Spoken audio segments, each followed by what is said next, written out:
They say the Wild West was built on grit, guns, and gold. But that's not the full truth.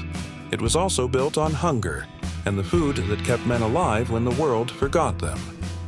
Among the forgotten legends of the frontier were the Black Cowboys, men who tamed wild horses, drove cattle across endless plains, and carved their stories into the heart of America. But while their names faded from textbooks, the foods they ate told a story of strength, survival, and soul. When the sun beat down on the Texas plains and the cattle trails stretched for hundreds of miles, food wasn't comfort. It was survival. The Black Cowboys carried what little they could. Their meals were simple, improvised, sometimes disgusting, and yet they turned scraps into feasts that tasted like freedom. Imagine standing by a crackling campfire, the air thick with dust and smoke, and a cast-iron pot bubbling with beans, bacon grease, and whatever could be hunted, caught, or traded that day. This wasn't fancy cooking. It was life on the edge. And tonight, we're uncovering 25 forgotten foods that these unsung heroes actually ate in the Wild West. Some will shock you. Some will break your heart. And by the end, you'll never look at cowboy history the same way again. Stay with me to the end, because the last food on this list isn't just shocking. It's the one that defined the spirit of survival itself. Let's ride back into history. The trail begins with one of the most basic and most beloved meals on the frontier: cowboy beans, a mix of pinto beans, lard, and salt pork boiled for hours over open flame. It was cheap, filling, and could last for days. But for Black Cowboys, beans weren't just food, they were dignity. They called it trail gold, because when everything else ran out, beans stayed loyal. But sometimes, even beans were a luxury. That S when they turned to hardtack biscuits, rock-hard slabs of flour and water baked until they could break a tooth. Dipped in coffee or gravy, they softened just enough to chew. Cowboys joked that you could use them as a hammer, and then eat the hammer. When the herds slowed and hunger hit, men would scrape the bottom of barrels for salt pork fat, a greasy, salty slice of meat that could be fried, boiled, or eaten cold. It was pure energy, pure survival. They called it trail butter, and though it made them sick sometimes, it kept them moving through storms, floods, and endless days of dust. Now picture this: miles of cattle, no shade, and just enough water to wet your lips. That's when a man's only comfort was his cowboy coffee, black, bitter, thick as mud. They'd boil ground straight in the pot, sometimes adding crushed eggshells to settle the grit. Some added whiskey if they had it. Others used it to wash dust from their throats before another day in hell. But what really set the Black Cowboys apart wasn't what they had, it was what they made out of nothing. They took the scraps other cowboys threw away and turned them into something soulful, like molasses cornbread, baked in tin pans or cast iron, sweetened with whatever syrup they could find. It reminded them of home, of the South, of their mothers, of Sunday mornings before freedom came with chains. And when they were lucky enough to have meat, it was often jerked beef, sun-dried, salted, tough as leather, but it could last weeks. Sometimes they made it from buffalo or deer they hunted on the trail, sometimes from whatever was left after a storm scattered the herd. But there were darker days too. When supplies ran dry, they turned to wild greens, bitter dandelions, roots, or even cactus pads cooked in bacon grease. Cowboys joked about green sorrow because it filled your belly but reminded you how empty life could be. And yet, even in misery, they found flavor. They invented chuck wagon stew, tossing in beans, onions, a scrap of salt pork, maybe some dried chili pepper. The chuck wagon cook, often a former slave himself, was called Cookie, and he was the heart of every camp. His food kept the men alive, and his stories kept them human. There was also cowboy hash, a mix of potatoes, beans, and salted meat, fried until crispy. It was the breakfast of survivors. They'd eat it from tin plates, watching the sun rise over a world that didn't yet see them as equals. but couldn't deny their strength. Then came the sweet miracle: sorghum syrup. Just a drizzle on cornbread turned dust into dessert. That taste of sugar was rare and sacred, a small joy in a harsh world. Some nights when they rode through settlements, they'd trade cattle for dried apples or peaches, rehydrated in stew or just eaten slow to remember what sweetness felt like. One cowboy wrote, "The fruit made me think of home, and for a moment the trail wasn't so long, but not every meal was kind. Sometimes they had to eat rabbit stew, rattlesnake meat, or even crow pie, desperate food for desperate times. Yet they never complained. They said, if it moves, we can cook it." And when water ran low, they turned to cactus juice, bitter but life-saving. It burned the tongue but cooled the soul. Still, there were moments of joy, too. At the end of long cattle drives, when pay finally came, Black Cowboys would gather for what they called freedom feasts, with fried catfish, biscuits, greens, and coffee brewed rich and strong. For one night, they weren't outlaws or outcasts. They were men who made it. These foods were more than rations. They were memories of endurance. Every bite carried a story of a man who refused to disappear, who carved his identity with a skillet instead of a gun. And that's what makes the 25th food the most powerful of all: ash bread. When there was no pan, no firewood, no tools, they'd mix flour and water, slap the dough right into the ashes of a dying fire, and call it bread. It came out burned, gritty, and raw, but it kept them alive. Ash bread became the symbol of every Black Cowboy's struggle, burned by hardship, yet strong enough to rise again. Before we wrap, take a moment, because every bean, every biscuit, every bitter sip of coffee you heard about tonight was part of the true American story. These weren't just foods of survival, they were foods of pride, resilience, and identity. So the next time someone says Wild West, don't just picture white hats and gunfights. Picture a group of Black Cowboys by the fire, laughing, sharing cornbread, and passing history from hand to hand. Because they didn't just survive the West, they flavored it.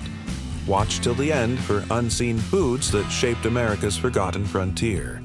And if you felt something tonight, like, share, and subscribe to Power of History, where we bring the lost stories of America back to the table.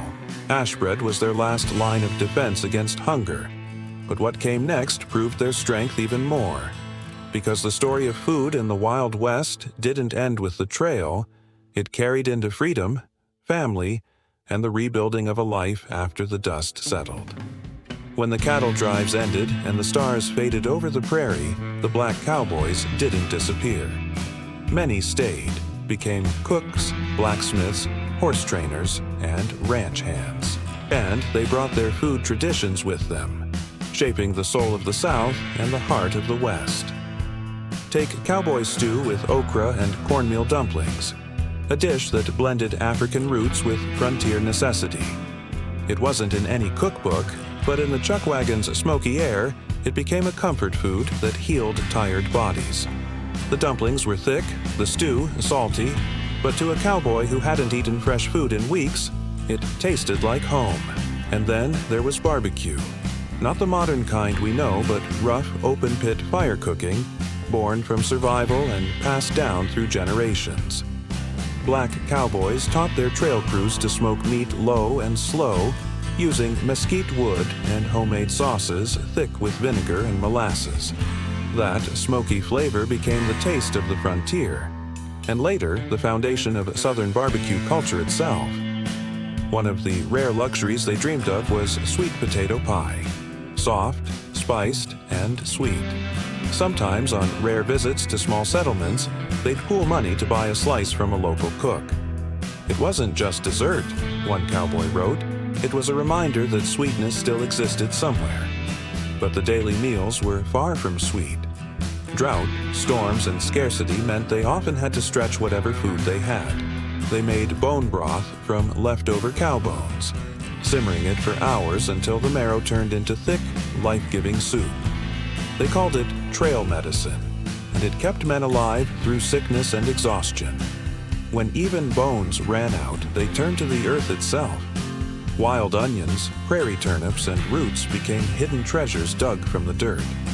Cowboys learned from indigenous tribes how to find and cook these survival foods, knowledge that saved countless lives.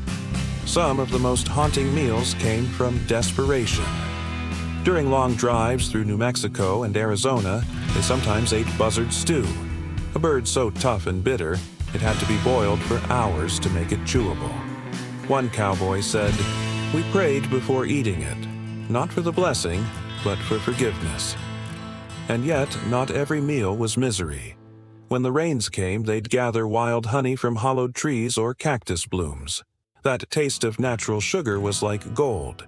They'd drizzle it on cornbread or stir it into bitter coffee, and for one moment, the world felt kind again. Another comfort came from hoe cakes, thin cornmeal pancakes fried on a shovel or metal plate over the fire. They were crisp, smoky, and filling. A humble creation born from slavery days, carried west as a symbol of freedom through food. And sometimes, late at night, when the trail grew silent and the stars burned bright, the men would roast sweet corn they'd traded from settlers. The smell of roasted corn husks would mix with smoke and laughter. For those few minutes, the cowboys weren't peace survivors. They were brothers sharing peace in a world that rarely gave them any. But not all memories were peaceful.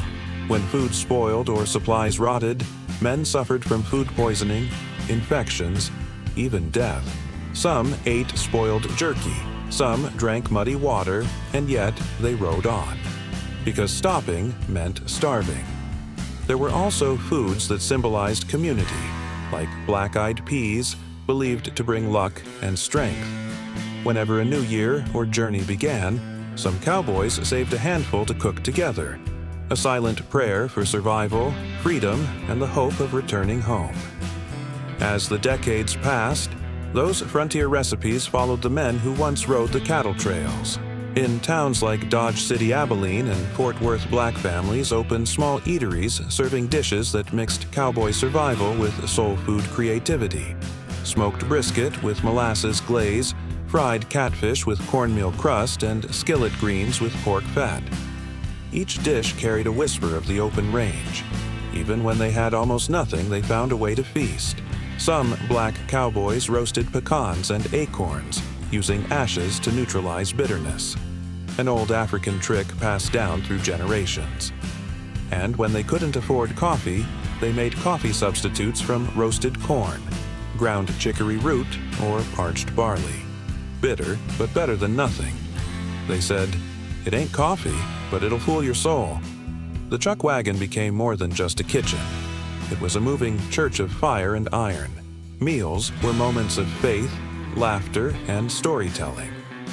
Around that fire, these men built brotherhoods that crossed color, creed, and pain. There were even trail celebrations, rare moments when cowboys would catch wild game and cook deer stew, wild turkey, or buffalo ribs. They'd play music, sing, and dance, the flames lighting up their faces like freedom itself. As harsh as the West was, it was in those fires that new American food culture was born. The smoky beans, the biscuits, the cornbread, the syrup. All of it formed the foundation of what we now call comfort food. And the Black Cowboys, they were its first true chefs. The final foods on this list are not just forgotten. They are sacred pieces of American history. Trail apple pie, made with dried fruit, biscuit dough, and bacon grease instead of butter. It smelled like home and heartbreak mixed together. Crispy fried salt pork cracklings, tossed into stew for crunch. The Cowboys' version of flavor bombs. Dried venison strips, seasoned with pepper and hope, eaten like candy after weeks of salt meat.